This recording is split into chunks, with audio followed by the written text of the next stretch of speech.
Fala, meu amigo, minha amiga, seja muito bem-vindo a mais um editorial do nosso canal. Hoje, dia 2, esse é o nosso Chá com Política, o nosso terceiro editorial do dia e o bicho tá pegando. Olha só, hoje inicia o julgamento do Bolsonaro, aquela coisa trágica, isso vai entrar para a história do Brasil. No mesmo dia, o Flávio Bolsonaro não compareceu e disse que não ia acompanhar. Vamos lembrar que Flávio Bolsonaro poderia comparecer na condição de advogado, mas não. Participou hoje de uma audiência lá no Senado com o ex-assessor do ministro Alexandre de Moraes, o Tagliaferro, que fez denúncias bombásticas. Fez algo grave também. Deixou vazar o celular, o número de celular de uma das figuras núcleo-chave desse processo que movem contra Bolsonaro. Hoje foi um dia tenso, literalmente, em Brasília.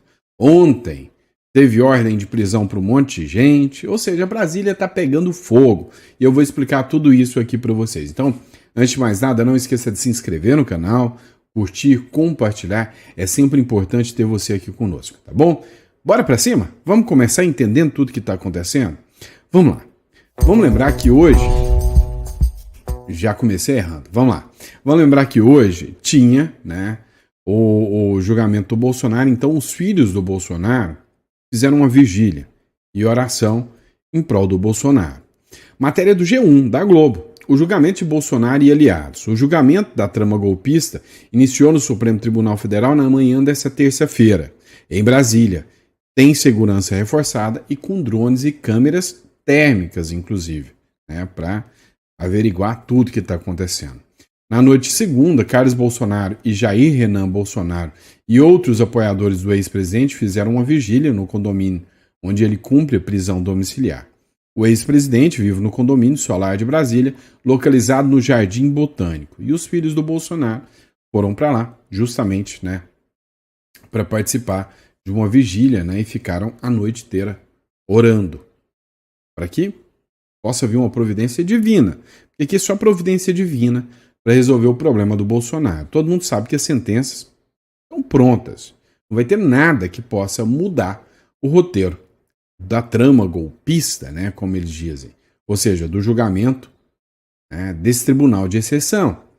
Agora, tem um detalhe. Aconteceu uma coisa em Brasília que os petistas estão ignorando, mas que vai dar muito pano para manga. A mídia ignora, não está nem falando sobre isso. Matéria do Igor Gadelha. Petistas ignoram uma sessão com o ex-assessor do Moraes no Senado. Parlamentares petistas têm ignorado a sessão da Comissão de Segurança Pública do Senado, que houve o Eduardo Tagliaferro, ex-assessor do ministro Alexandre de Moraes, ao longo de terça-feira. Comandado pelo senador Flávio Bolsonaro, a sessão tem sido usada pela oposição como uma tentativa de contraponto ao julgamento do ex-presidente Jair Bolsonaro na primeira turma do STF. Até por volta das 14 horas da terça-feira, nenhum dos senadores governistas, que são membros titulares ou suplentes da Comissão de Segurança Pública, registrou presença na audiência com Tagliaferro. Os únicos petistas que registraram presença na sessão foram dois senadores que não integram oficialmente o colegiado. São eles Augusta Brito, do Ceará, e Paulo Paim, do Rio Grande do Sul. Já do lado da oposição, até mesmo deputados bolsonaristas marcaram a presença da sessão do Senado. Entre eles, o deputado Zucco, do PL, do Rio Grande do Sul, o líder da oposição na Câmara, e Evair Vieira de Mello, do PP, do Espírito Santo. Como mostrou a coluna do Igor Gadelha, parlamentares bolsonaristas chegaram a pedir para o STF para acompanhar in loco o julgamento do Bolsonaro. In loco. Contudo, desistiram de ir após o ex-presidente decidir não comparecer. Então, aliados do Bolsonaro, deputados e senadores, pediram para acompanhar o processo lá dentro do STF, onde está acontecendo o julgamento. Mas, depois dessa sessão com o Tagliaferro, eles mesmos voltaram atrás e desistiram, de comparecer. Mas acompanhem isso aqui. O Tagliaferro, 2 pontos. Matéria do Cláudio Dantas. Fundamento de busca contra empresários bolsonaristas foi forjado. É uma das provas que são utilizadas na tal trama golpista. né, que foi um processo de um grupo de WhatsApp, onde tinha vários empresários ali, e esses empresários eram considerados golpistas, né? Em depoimento à Comissão de Segurança Pública, que aconteceu no Senado, presidida pelo Flávio Bolsonaro, o Eduardo Tagliaferro fez uma revelação bombástica. Ele disse que Alexandre de Moraes determinou a busca contra empresários bolsonaristas com base numa mera reportagem. A fundamentação foi feita posteriormente e incluída no processo com a data retroativa, sugerindo fraude processual. Então, o que aconteceu? Segundo o Tagliaferro, o ministro do Supremo, Alexandre de Moraes, teve a informação de uma reportagem, mandou fazer a investigação, mandou incluir no processo com data retroativa, fingindo que essa ação era anterior à reportagem, mas não era. Ou seja, falsificou documentos. É o que diz o Tagliaferro. O ex-chefe da Assessoria Especial de Enfrentamento à Desinformação do TSE afirmou que, após a publicação de uma reportagem do portal Metrópolis, em 17 de agosto de 2022, com supostas conversas entre empresários e um grupo de WhatsApp, Moraes determinou no dia 23 de agosto uma operação de busca e apreensão contra eles. Um dos alvos foi o bilionário Luciano Hang. Segundo o ex-assessor, a medida foi tomada sem que a veracidade do conteúdo da reportagem, classificado de antidemocrático, fosse confirmada. O fundamento jurídico só foi criado posteriormente. Tagliaferro exibiu aos senadores documentos, planilhas e mensagens que, segundo ele, comprovam que o embasamento legal da determinação de Moraes foi feito apenas no dia 27 de agosto, 5 dias após a operação contra os empresários. Ou seja, ele mandou depois, com base no que ele tinha aprendido, é que ele mandou fazer a fundamentação. Isso, dentro do processo, anula qualquer processo. Ele afirmou ter recebido um pedido de um assessor de Moraes para construir um ambiente, uma história, com data retroativa para justificar a busca e apreensão e que, de acordo com ele, vai contra o processo legal. Tagliaferro disse que escondeu seu notebook com as provas e chegou a dormir no carro com medo de uma operação contra ele. Após as acusações, o senador Magno Malta pediu a prisão e o impeachment do ministro do Supremo, Alexandre de Moraes, a quem chamou de marginal. Se ofereceu para defender Tagliaferro. A senadora Damares sugeriu o envio da denúncia ao presidente do STF, Luiz Roberto Barroso, para tentar barrar o julgamento do ex-presidente Bolsonaro. Pois é, a gente tem aqui o trecho, né, da fala do Tagliaferro lá no Senado Federal. Acompanha aqui comigo. Para busca e apreensão foi feito depois da busca e apreensão. Então houve uma fraude no documento, é isso? Exatamente, e isso me deixou um tanto quanto preocupado e entendi porque todos os processos são físicos e ele só tira o sigilo no momento que ele acha interessante e nas peças que ele acha interessante. Bom, aqui, ó, vocês estão conseguindo ver aí? Sim. Estão conseguindo ver? Sim, sim. Eu ter uma... Sim, pode prosseguir. Tá. Bom, isso aqui eu fiz um PDF super simples, até mesmo porque isso seria a matéria da CNN e ela se recusou a fazer, tá? Ela me enrolou por quase 2 meses e se recusou a fazer. Então aqui mostra, na data, tá? Na data aqui em que aconteceu a matéria do Amado, o link dessa data, tá? E aqui o pedido de Alexandre de Moraes de 19 de agosto, né? Onde ele vai lá e ele fala o que precisa fazer. Bom, aqui tem tudo. A matéria jornalística, do dia que ele fala, que foi no dia 23/8 de 2022, né, que está bem aqui, que aconteceu a busca e apreensão. Porém, se os senhores observarem, os relatórios datam todo o material que a mim foi passado para montar aquela farsa é do dia 26, 27 e 28 de agosto. Está aqui, tudo preservado, tudo periciado, mostrando que não teve qualquer adulteração ou manipulação da minha parte. Então isso aqui é só um ilustrativo, eu vou mostrar o arquivo agora, tá? Tá aqui, ó. Ó, mapas mentais, se os senhores olharem, esse mapa aqui foi o mapa, não sei se os senhores se recordam, foi o mapa que estava no processo, foi um mapa mental feito por mim, nesse dia aqui, ó, 29 de agosto de 2022. O que é mapa mental? Só para que a gente possa entender. Tá, mapa mental é um organograma ilustrativo para que as pessoas entendam os relacionamentos que, tipo, sei lá, às vezes pode ser usado para processo, pode ser usado para coisas de informática, onde a gente consiga, só de bater o olho, entender quem é o personagem e qual o relacionamento dele com história, entendeu? Então, se o senhor olhar aqui, ó, você vai ver que esse mapa mental, onde relacionava como foco principal esse é o Alan? Santos, exatamente, o Alan dos Santos, e ele relacionando aqui com o Custer, com o Salomão, com o Portela, com o Enzo Momenti, com o Bezerra, com o Rafael Moreno, bom, todos os personagens, até chegar onde ao financiamento suposto por Luciano Hang, entendeu? Protorque e tudo, onde colocaram os 10 caminhões, desculpa, na frente do Supremo Tribunal Federal. Esse documento que foi apresentado por Alexandre de Moraes, quando ele tirou o sigilo, para justificar que existia uma investigação preliminar e que toda a busca e apreensão não foi lastreada somente no do Amado, para ele se justificar e não ficar tão ruim, foi confeccionado por mim, a pedido de Ayrton Vieira. O fundamento para busca e apreensão foi feito depois da busca e apreensão. Então houve uma fraude no documento, é isso? Exatamente, e isso me deixou... E aí ele confirma, é exatamente isso, né? Você viu que eu deixei passar aí de novo o início do vídeo. Agora, com base nessas informações, né, com base em fraude processual, a oposição pediu, né, que o julgamento Bolsonaro seja anulado.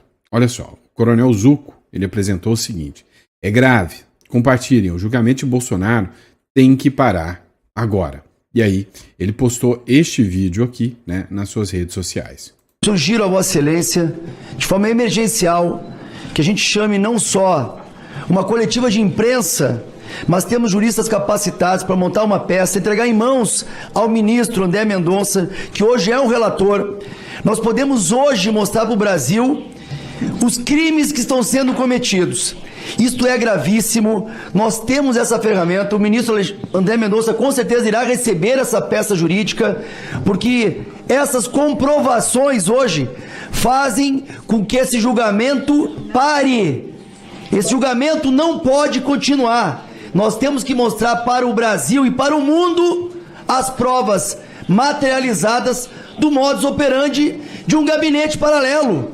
A vaza-toga é uma realidade e temos como comprovar. Por isso, senhor presidente, eu peço que seja marcada uma coletiva de imprensa e a entrega por esses senadores e deputados de oposição para o ministro André Mendonça. Precisamos mostrar o que está sendo colocado aqui. Era isso, senhor presidente. Obrigado, deputado Zucco. Eu vou, como sugerido aqui pela... Eu sugiro a você... Vamos lá, eu preciso que vocês entendam um ponto jurídico, estratégico dessa situação aqui. Ele citou em enviar a documentação para o André Mendonça, tá? Justamente para o André Mendonça. Por que André Mendonça? Isso você vai entender, tá? Fica até o final desse editorial, eu vou te explicar por que ele falou direto em destinar isso ao André Mendonça. Essa publicação aqui é da Damares, foi republicada pelo Leandro Ruschel, que escreveu o seguinte: a senadora Damares pede a suspensão do julgamento de Bolsonaro após ex-assessor do TSE apresentar acusações de fraude processual no caso da busca e apreensão contra empresários acusados de tentativa de golpe por conversas privadas em grupo de WhatsApp em depoimento na Comissão de Segurança Pública do Senado. Escuta só isso aqui. Aquele julgamento está contaminado, as provas estão contaminadas. Qualquer estudante de direito sabe que tem que interromper aquele julgamento hoje. Chega, gente. Olha só, as provas estão aí. Eu sou militante de direitos humanos há mais de 35 anos. O que nós estamos vendo aqui é uma grande violação de direitos humanos. Pessoas foram acusadas, busca e apreensões foram feitas. A comprovação da caça. Pessoas foram presas com provas falsas, provas forjadas por um magistrado. Esse magistrado tinha que ser preso hoje. E o ministro Barroso, olha, vou dizer uma coisa, eu tenho diferenças com Barroso, mas ele é um jurista sério. Ele teria que interromper esse julgamento hoje. O Brasil precisa ver o que nós estamos vendo aqui. Barroso tem que ter acesso a esse material hoje e tem que tomar uma providência, e o Davi Alcolumbre também. Que raio de Senado nós somos, depois de tudo isso aqui, a gente não fizer nada ainda hoje. Tá aqui a minha indignação. Olha, cá entre nós, eu não sei, vocês vão me chamar de chato, mas eu não concordo com a Damares, não, né?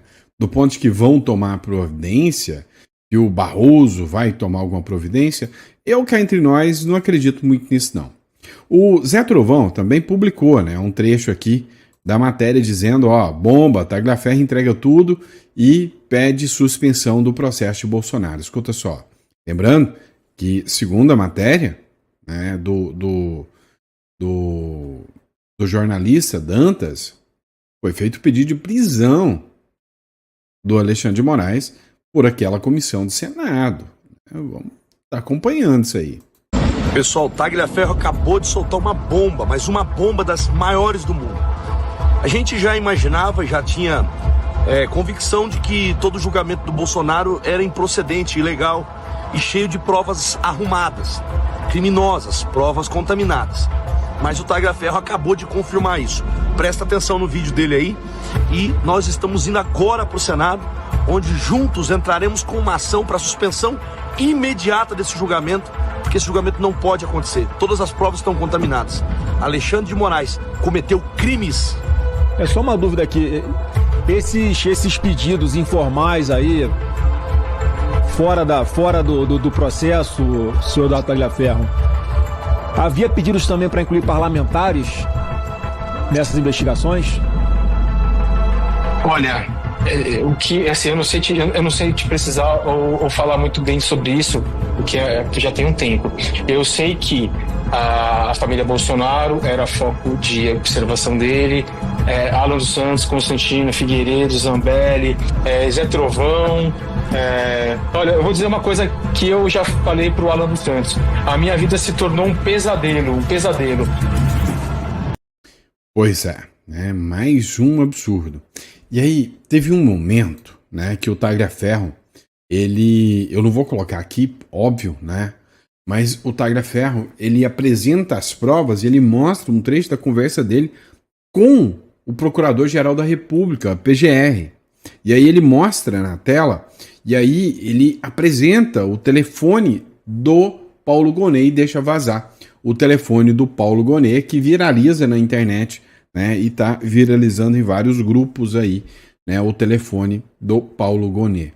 Pessoal, se chegou até você algum vídeo desse, não faça nada, não mande mensagens, você pode ter sérios problemas se isso acontecer, e eu tô aqui para estar com vocês e proteger vocês. A gente já viu gente aí sendo preso por muito menos, então toma cuidado com isso. Agora, por que eu disse do André Mendonça, e eu falei sobre o André Mendonça, da importância do André Mendonça nesse caso? Foi apresentado um processo de um dos réus, cujo relator sorteado foi o André Mendonça. E que ainda está na mão do André Mendonça. Isso faz do André Mendonça aquilo que a gente chama de juiz prevento. O que é juiz prevento? Se ele já está julgando um caso semelhante, eu posso distribuir o processo para ele. E o pedido de anulação do processo pode cair na mão dele. Já tem um pedido de anulação da delação do Mauro Cid para o André Mendonça. Agora pode cair um pedido de suspensão do processo e um pedido de prisão do Alexandre de Moraes em virtude desse processo. Vocês já pensaram que loucura que seria se o André Mendonça resolve chutar o balde, peitar a paradinha toda e falar, quer saber? Vou mandar prender, quer saber? Vou mandar suspender porque as provas aqui são irrefutáveis, né? Já parou para pensar se isso acontece? O difícil é acontecer, né? Mas hoje é o que a gente diz de juiz prevento, ou seja, já tem uma ação na mão do André Mendonça, hoje não precisa ser distribuído. É só o Senado fazer a petição, igual o Zucco falou, chegar lá e falar, tá aqui, Mendonça, julga.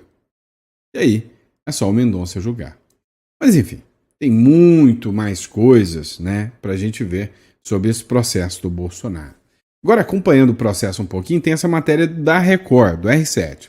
Denúncias da PGR contra o Bolsonaro cita urnas, minutas e uso da máquina pública. Nessa terça-feira, a primeira turma do Supremo Tribunal Federal começou a julgar o ex-presidente Jair Bolsonaro e 7 aliados por envolvimento de um plano de golpe de Estado depois das eleições de 2022. Segundo o chefe da PGR, o Paulo Gonet, o grupo liderado e composto por figuras-chaves do governo, das Forças Armadas e de órgãos de inteligência desenvolveu e implementou um plano progressivo e sistemático de ataque às instituições democráticas. com a finalidade de prejudicar a alternância legítima de poder nas eleições de 2022 e minar o livre exercício dos demais poderes constitucionais, especialmente o poder judiciário. Esse é o argumento que traz aí, né, o Paulo Gonet. Já o ministro do Supremo Alexandre de Moraes quis dar um ar de legitimidade a esse julgamento e falou o seguinte: olha, qualquer dúvida razoável sobre os réus, estes serão absolvidos, disse o Alexandre de Moraes. A gente sabe que não é bem assim. Eu acho que se fizer uma enquete hoje perguntando se Bolsonaro está tendo um julgamento justo, todo mundo vai dizer que não, que é óbvio que não, né? A primeira turma do STF começa a julgar nesta terça-feira o presidente Jair Bolsonaro. O relator, o ministro Alexandre de Moraes, diz que o país e o STF lamentam que tenha se tentado um golpe de Estado, mas que a sociedade e as instituições mostraram força e resiliência. Também defendeu que o julgamento seguiu o devido processo legal, com ampla defesa e contraditório. Abre aspas. Havendo prova da inconsciência ou mesmo de qualquer dúvida razoável sobre a culpabilidade dos réus, estes serão absolvidos, assim se faz justiça, declarou o ministro do Supremo Alexandre de Moraes. Cara, é difícil acreditar nisso. Agora, se você quer uma bomba ainda maior, é o posicionamento até dos próprios advogados do Mauro Cid. Presta atenção nesse trecho aqui. Trama golpista. Defesa de Mauro Cid diz que militar foi coagido e nega irregularidades na delação. Ou seja, como pode um julgamento como esse continuar? A primeira turma do STF começou a julgar nesta terça-feira o ex-presidente Jair Bolsonaro e outros 7 réus. A defesa do Mauro Cid, do delator Mauro Cid, tenente-coronel e ex-ajudante de ordens de Bolsonaro, apresentou sua versão.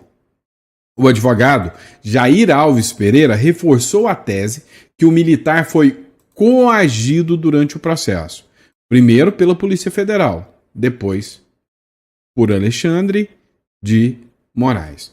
Ou seja, é insano, é estúpido até, para não usar uma palavra pior, é estúpido você falar em julgamento imparcial. É estúpido até você falar que Flávio Dino e Alexandre de Moraes são figuras imparciais nesse processo. Ontem, o Walter Maierovitch, esquerdista da UOL, ex-juiz, então óbvio que ele tem um vasto conhecimento jurídico, ele falou o seguinte: olha, não tem como. O Flávio Dino chegou a processar o Bolsonaro. Então ele é um inimigo, pessoal, por injúria. Ele, enquanto ministro da Justiça, disse que havia uma tentativa de golpe, ou seja, ele deu a sua versão dos fatos e agora ele não pode julgar os fatos. Ele é parte de toda essa estrutura. Ele é parte do 8 de janeiro. Foi ele que deixou sumir as câmeras do 8 de janeiro. E ele é o julgador? Isso é estúpido. É ridículo. É risível essa situação. Como disse o próprio Walter Maierovitch, ex-juiz, comentarista da UOL, então não faz o menor sentido, né, você falar em credibilidade. Agora, fica mais estúpido ainda quando você chega num disparate, num absurdo de a vítima, o delator, falar que o juiz, que é vítima também, o coagiu e ninguém parar para investigar isso. E ninguém abriu uma sindicância sobre isso. É porque o Brasil já perdeu a seriedade, mas há muito tempo mesmo. Num país sério, isso não é possível. Certo? Então, a grande bomba dessa história toda é, primeiro, nós temos uma vaza-toga, que a mídia, ou a justiça, ou as instituições democráticas evitaram analisar. Nós temos agora uma audiência pública dentro de uma das instituições, que é o Senado, onde colheu-se prova suficiente de um ex-assessor do próprio ministro Alexandre de Moraes falando em fraude processual. Nós temos o advogado do delator declarando: o delator foi coagido pelo juiz, inquisidor, vítima do caso. Um processo desse vai entrar para a história como o maior erro judiciário que o Brasil já teve. Vai entrar para a história. Não tenha dúvidas disso. Pessoal, dando continuidade aqui, olha só, aqui é o puro suco de Brasil, né? O ataque hacker desviou 710 milhões diz empresa que opera o Pix. Mais uma vez, não é a primeira vez. Você acha que seu dinheiro está seguro mesmo? Você acha que existe algum sistema inviolável? Eu não acredito. Invasão cibernética. Assim que a empresa que conecta bancos ao sistema Pix informou que um ataque hacker a seus sistemas ocorrido na última sexta-feira resultou num desvio de cerca de 710 milhões em transações não autorizadas. Aqui, ó. Não autorizadas. Segundo fontes ouvidas pela TV Globo, as instituições financeiras atingidas pelo ataque foram o banco HSBC e a fintech Arta. As informações estão em um relatório divulgado pela Evertec, controlada da Sinqia, a SEC, Comissão de Valores Imobiliários dos Estados Unidos. O Banco Central do Brasil foi procurado pela reportagem, mas não respondeu de imediato. Apesar do incidente, a Sinqia já havia informado que a estrutura central do Pix não foi comprometida e continua funcionando normalmente. A invasão ocorreu exclusivamente nos servidores da Sinqia, que comunicam com o Banco Central.